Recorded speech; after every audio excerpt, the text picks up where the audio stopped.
Hey friends, welcome to a new vlog. I thought I would start it out while there's still a little bit of light left. Also, I put makeup on today, so like don't want to waste it. I have not started a new book yet. I just finished From Blood and Ash yesterday. If you didn't catch my reading vlog for that, it's my last video.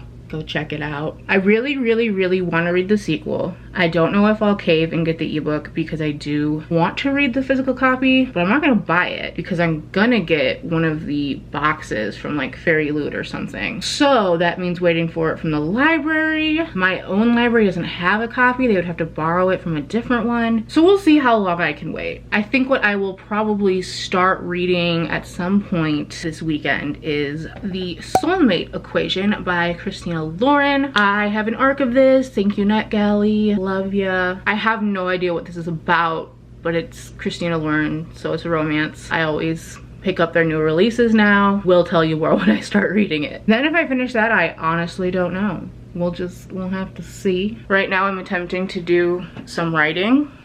It's not going well, but it's going. Wendy said, no. Okay, don't do that. Everybody start singing. Happy birthday to you. Happy birthday to you. Happy birthday, dear sister. To you. We won't say how old are you. How old? No. You make a good wish? Yes. Alright. Okay, food. Benda's like, once again, Wait, hold up. I don't understand this ritual. It does not make sense All to of me. you need singing lessons. Hold up. Are you enjoying your ice cream? Since you can't have the cake? Indy, can I have some? Can I have some of your ice cream? I guess that's a no. Oh great, more snow. This guy's snow that SpongeBob and Squidward were trying to deliver the Krusty Krab pizza in. Look at this shit. Is the pizza for you and me? The Krusty Krab pizza. When will the madness end? That's the way I was wondering why my camera wasn't turning on. And then I remembered I was charging the battery. It's probably just a case of the Mondays. Am I right? So I am about halfway through The Soulmate Equation by Christina Lauren. The e-arc has like a description of the book before the book starts, and so I was like, I should probably read that because I don't know what this is about. And when I read it, I was like, ooh, I don't know if that sounds like something that I'm interested in. Plus, the last few Christina Lauren releases just haven't been hitting like they used to when I first started reading them. They're always at least okay. I've never read like an outright bad Christina Lauren book yet, and I always fly through their writing no matter what. But I was just missing those really good ones that I've read, like The Unhoneymooners and Josh and Hazel's Guide to Not Dating. Then I started this and I was like, hold up, I think I like this. So this book is about this single mother, Jess. She had her child when she was pretty young, like 22, and now she's turning 30. She hasn't really had any luck in the romance department. She's ready to give up, even though she's lonely. Then she learns about this new sort of dating technology that is being created. It's about to launch. It's called Genetically, and it basically takes your genes, your DNA, and matches you up with someone that way. Her friend convinces her to send in an early sample, and what do you know? Miss Jess ends up matching not only with one of the founders of the company, who she sees in her coffee shop all the time where she works. She does freelance data analysis, and who she's always been like, he's hot, but he seems like an asshole. Not only does she match with him, but the percentage is the highest that the company has ever seen. And so obviously, for scientific and business reasons, they're like, will you please at least look into this, because damn. So that's the synopsis. It's also basically what happens in the first half of the book, but there's really no way to describe it without telling you that. And like I said, that's like literally the description. I've noticed that's the case for most Christina Lauren books. Like the first, like at least 30% is literally just the synopsis, and then the rest is like the relationship. But I'm really enjoying this so far. I didn't know if I would like the whole single mom thing. Personally, I don't like children, but I think I do like children in books a little better than children in real life. At least I like Jess's kid, Juno. She's cute. The writing is really fun and witty. I'm loving Jess's friend, Fizzy, who is a romance novel author. We love to see it. Also, even though there hasn't been like a sexy scene yet, they do talk about like the sex part of relationships very freely and frequently. So I think we're gonna get some goods. We didn't really get that in their last release in the holidays, and I was like, so yeah, I'm just really invested so far. It's really hooked me, and like I said, I just fly through Christina Lauren books. I would love to finish it tonight. Don't know if that'll happen, but I read pretty much everything yesterday besides like one chapter, so definitely doable. But you know, it's Tuesday. It's Tuesday, right? Yeah, it's Tuesday. Happy Tuesday. It's 40 degrees, which means I can wear a tank top under my cardigan on the way to the post office. So I did indeed end up finishing the Soulmate Equation last night, and I think I'm gonna give it 4.5 stars. I really enjoyed it. It was super fast, super fun, very sexy, even though there was only one like steamy scene, and then it would just be like, we had sex everywhere in the kitchen and blah blah blah blah blah, and I'm like, you gonna show me that though?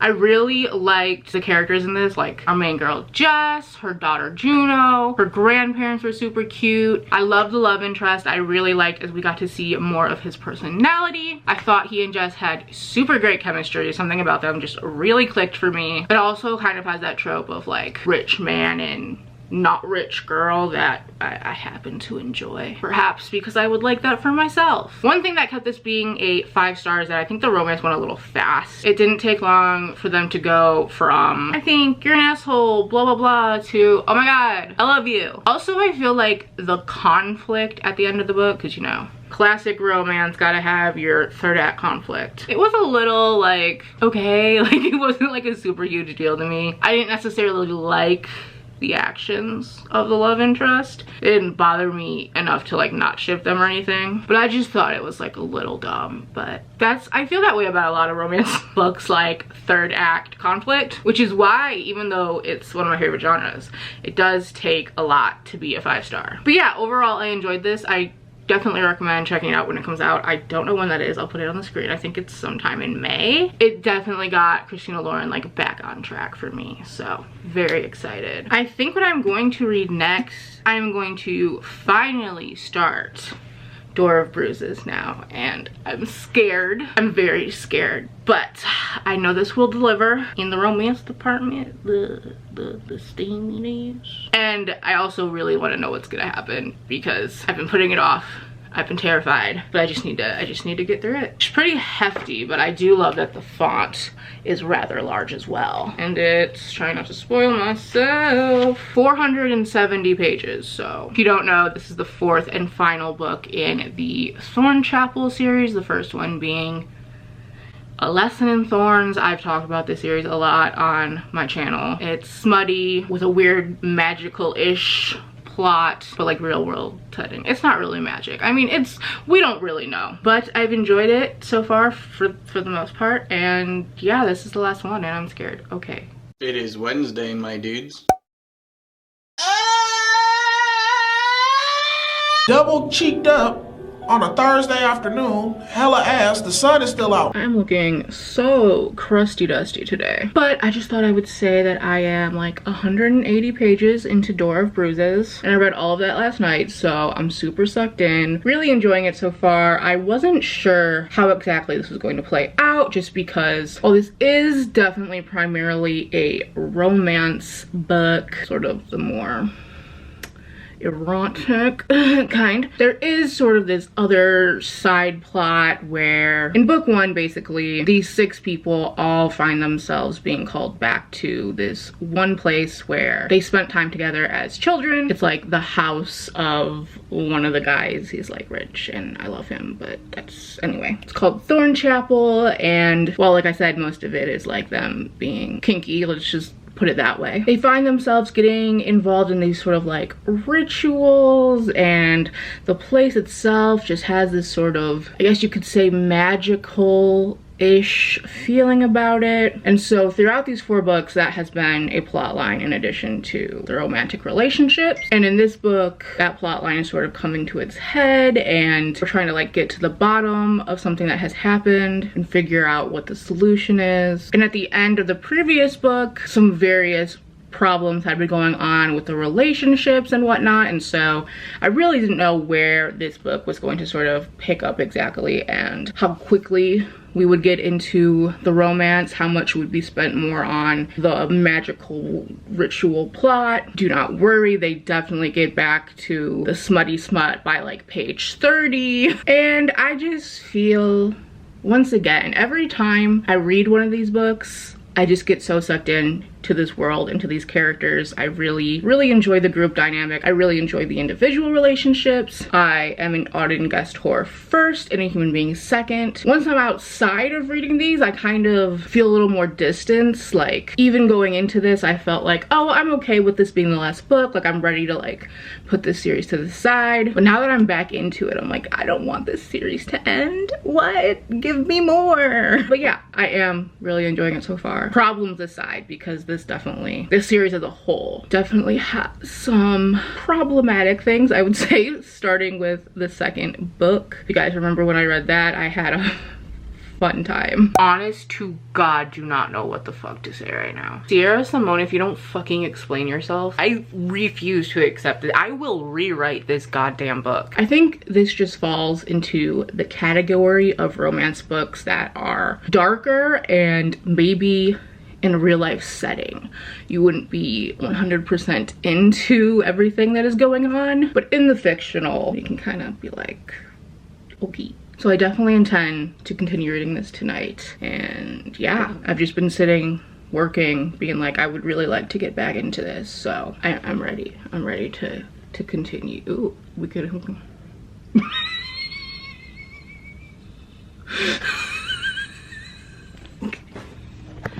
It's Friday. Hi friends, so I just woke up, hence why I'm looking like this. But I was doing my, you know, usual morning routine of scrolling social media like it's the news. When I got to Twitter, I saw that the Shadow and Bone trailer dropped. So I thought, why not live react to it for y'all, because content, baby, am I right? I'm so excited. I even broke out headphones for y'all so we don't get copyrighted. Okay. Oh shit, okay, shh. You know how it like starts a minute first and you're like, stop. Okay, oh my god. Oh my god, I'm so excited. Y'all, I'm gonna freaking have, hold on, I need to turn up my brightness, you know, for Alina. Okay, oh my god. I'm not starting with the Darkling. A scar on the map. Okay, little bitch. Oh, my babies. We need a miracle because Alina's a miracle. Oh, my.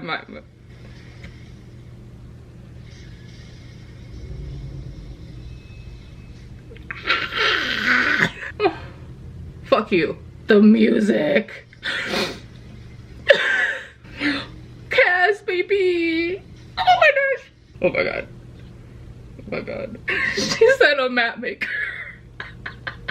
Oh.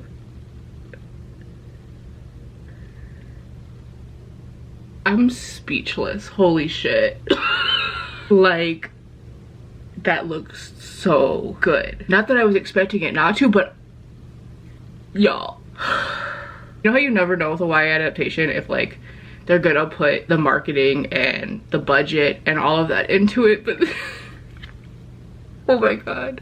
Oh my god. And I feel like most of what the trailer was like basically the very first scenes in Shadow and Bone, with Alina discovering her power and then being brought to the Darkling. So like there's still so much more to see. Also, there was only like a few shots of the crows, so like what role will they have? Like what will we see there? And then there's that one scene of Mal running after Alina and he screams her name and I'm not okay. I'm not okay. Oh my god, that was so good. And the music. If they don't release the soundtrack the same day that they release the show, I will be contacting somebody because I need it. Oh my god. Oh my god. How am I supposed to just go about my day now? I should be productive. I should have a day, but I'm just gonna be thinking about all day. Too much, y'all. Too much. Oh my god. Oh my god. Later that night. I have like 40 pages left of this book. and I really don't like what I just read. I am not okay, and like genuinely, I'm genuinely upset. I'm genuinely upset. This book is hefty, so my family's not gonna like this, but... Now go stand in the corner and think about what you did. Ladies and gentlemen, the weekend. Hi, hello. I'm looking a little rough because I'm in the middle of deep cleaning my room and vacuuming, plus my condition. Shockingly, don't go too well together. But last night, as you saw, I finished Door of Bruises. I gave myself the night to, you know, collect my thoughts, come to acceptance with the ending a little because I didn't like it. This book was 5 stars. It was great. Everything about it was great. I was loving the characters, the writing, the way Sierra Simone writes these books is so almost poetic and pretty, which like you just don't normally see with like erotic focused books. When you read these, you are just sucked into this world. The atmosphere is so addicting. And then it ended the way it ended and I was upset. I'm still upset. It was just not satisfying for me. Like, it could have been worse, but it could have been much better. And it's just so frustrating because I was literally reading this like, you know what? I think this has just redeemed the whole series as a whole because, you know, there's some iffy parts about it. I was like, I can't wait to like reread this series. It's gonna be so great. Maybe I'll annotate it next time. And then it ended like that and I'm like, ugh. I don't want to now. You just ruined everything. Like, this is gonna be one of those books where I literally pretend the ending is different because I just didn't like it. I just didn't like it. There's really not much more I can say without spoiling it, and I'm gonna talk spoilers in a minute. But yeah, I loved this and then I didn't. So I think I'm gonna give it 4 stars just because every part of it was so good until the end. And part of it is probably a personal thing, but I've talked to a friend that has also read this series and they felt the same way about the ending. So like, it's not just me. And if any of y'all have read it, please let me know how you thought about how this ends. I don't know, maybe I'll warm up to it more. I mean, my immediate thought was like, this is getting 3 stars now, but I'm giving it 4. I don't know. I love these characters, I love this world. I'm still an Auden guest tour first and a human being second. It's just so bad. It's so disappointing when something ends and you're like, well, that's not right. Okay, so I think just like last week's vlog, I am going to end it on this book. So I'm gonna talk spoilers, but if you don't want to be spoiled, that's it then. Thank you so much for watching. I'll see you in my next video. And if you don't care about spoilers or you've read this, hey, hello. Let's talk about this a little more. 18 years later. 18 fucking years late. Are you kidding me? I was like, my mouth was open. I was crying. I was like, no. When she went through that door with Beckett and then you have that scene of like, they see her wake up and she like smiles at them. I was like, nope, don't like this. And then she had to make it worse by 18 years. 18 years? You're telling me these men are 40 now?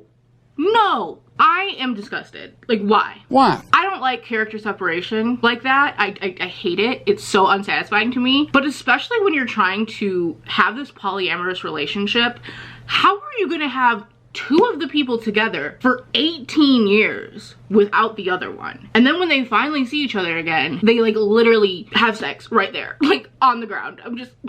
I thought it was just horrible. So like, it makes me so unhappy, especially because I'm gonna show my bias here. Poe is like one of my favorite character besides Auden. And so the fact that she was just gone for so much, what?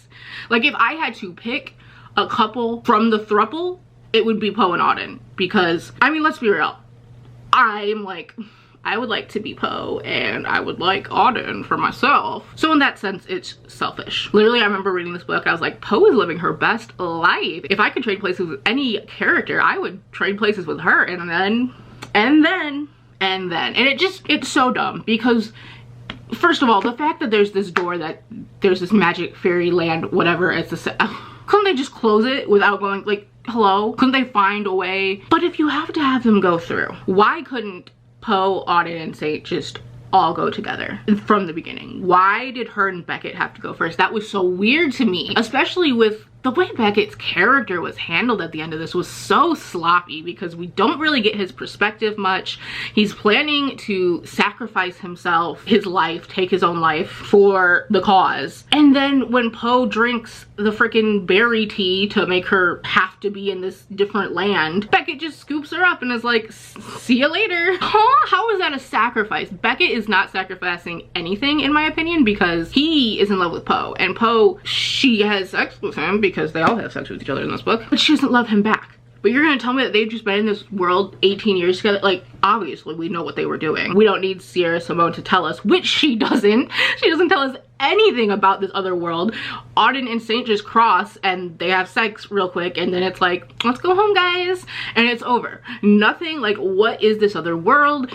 Is it just ours but mirrored or something? Like, what is this place? But we don't get to know. Like, it's just and Poe stays the same age, but they age normal. Oh, that just got me. Like, an age gap romance is fine, but when you started out the same age and now you're not anymore, that's weird to me. It'd be like in Twilight if Edward waited until Bella was like 40 to turn her into a vampire. It'd be weird.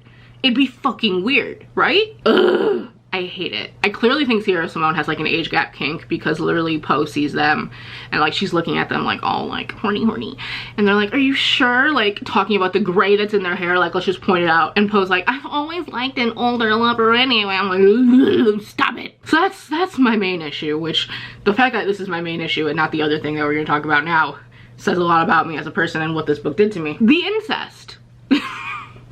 We never got a clear answer. Surprisingly, it doesn't bug me as much as the other thing. Like, I was almost coming to accept the incest.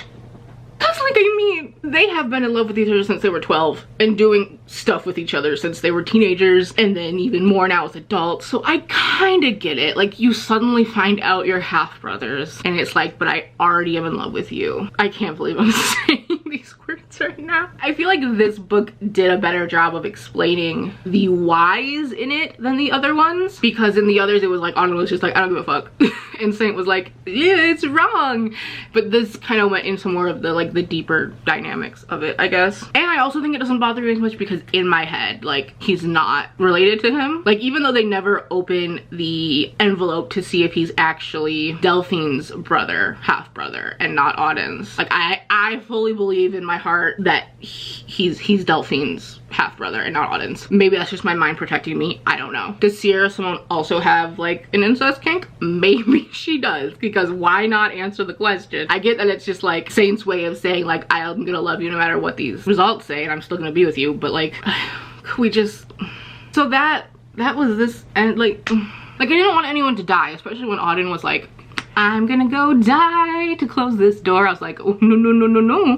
No, no, no, no, no. But I didn't want it to work out like that. Like, I don't understand why Poe wasn't just like, yo, I figured out a way. We just have to like go into fairyland for the rest of our lives. Let's, the three of us, why do you want to do this? Why couldn't that been a thing? Why, if they just talk to each other, and then life could have gone on as it was. Like, it could still end up with Delphine and Rebecca in charge of Thornchapel and all this shit. We didn't have to waste all these years. I guess they wanted time for Auden and Saint to have together. I don't know. It was weird. It was like, started out like 18 years later, I have my husband tied to the bed. I'm just like, this is wrong. I don't want it.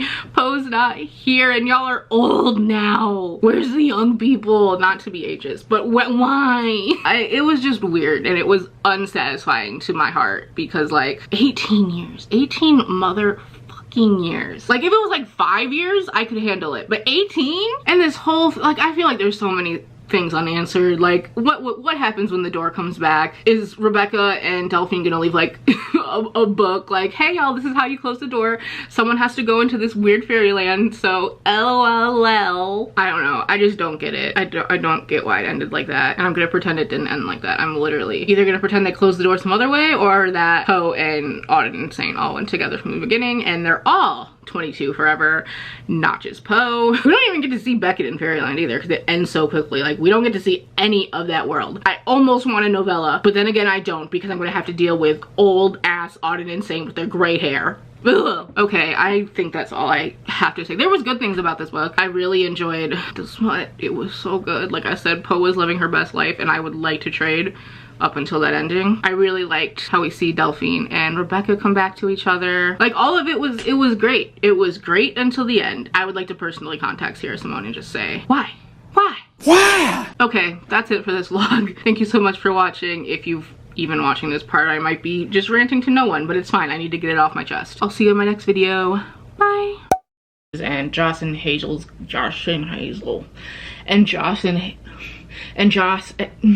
It's probably just a case of the Mondays